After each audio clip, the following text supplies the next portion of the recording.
afternoon, everyone. Thank you for joining us on yet another edition of Lawyers Alert Thursday Facebook Live series.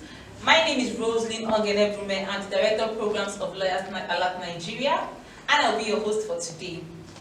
In continuation of the celebration of the 16 days of activism on the elimination of violence against women and girls, today's topic will be centered on the roles of men in the protection of women's rights. Someone will meant to ask us today, why have we singled out men in the protection of the rights of women? This doesn't mean that everyone in society is less important or less instrumental in ending violence against women and girls. We have singled out men today given the fact that statistics have proven that 70% of violence against women and girls is perpetrated by men. Men have also responded to the protection and promotion of the rights of women in diverse ways. Some are supportive and some are antagonistic. As we all know, violence against women and girls is a global pandemic that affects 1 in 3 women in their lifetime. The reason violence against women and girls is a men's issue is because violence harms women and girls men love. It gives men a bad name. It is perpetrated by men we know, and will only stop when majority of men set out to help create a culture of protecting the rights of women. Some of the roles of men in protecting the rights of women include educating and enlightening other men. What this means is that men change men. And this is critical given that men need to be equipped in understanding the dynamics of violence against women and girls and how it can be overcome. Men need to understand that helping women take the lead is progressive and it is instrumental towards achieving a peaceful, potential and thriving, sustainable world. Men are also instrumental in challenging attitudes, norms, behaviors and inequalities which feed into violence against women.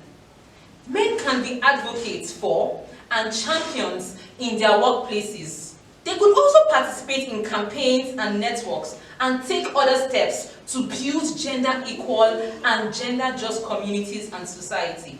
Thus, men themselves can help to reduce and prevent violence against women by living non-violently, being active bystanders, and become advocates for social change.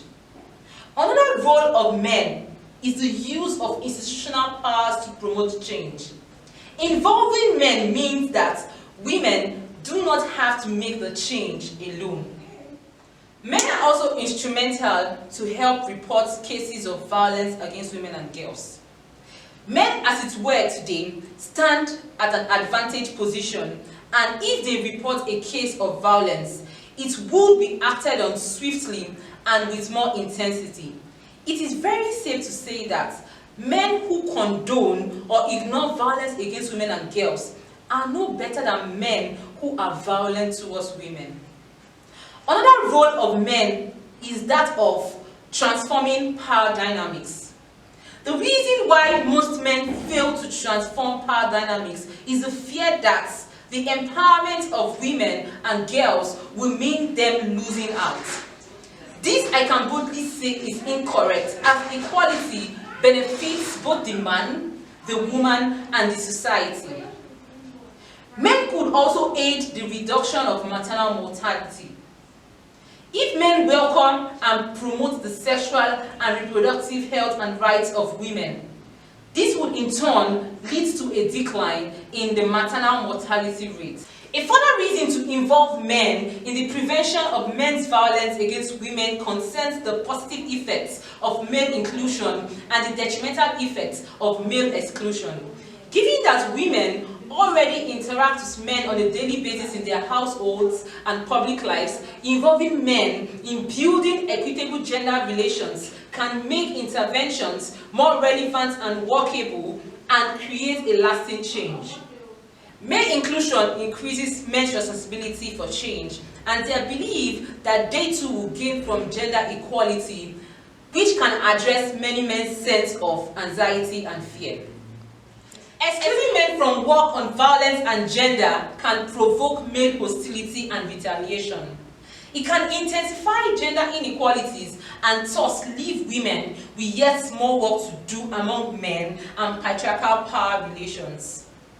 In conclusion, I would like to state that men can play vital roles in helping to reduce and prevent violence against women and girls. This is because violence against women and girls is a men's issue because it involves their wives, their mothers, their sisters, their daughters, and their friends, whose lives are limited by violence and abuse. It is a men's issue because, as community leaders and decision makers, men can play a key role in helping stop violence against women and girls. It is a men's issue because men can speak out and step in when male friends and relatives insult or attack women. It's a men's issue because a minority of men treat women and girls with contempt and violence. So it is up to the majority of men to help create a culture in which this is actually unacceptable. Thank you so much for joining us today, and we hope this topic was worth your time. We look forward to receiving you same time on Thursday. Bye.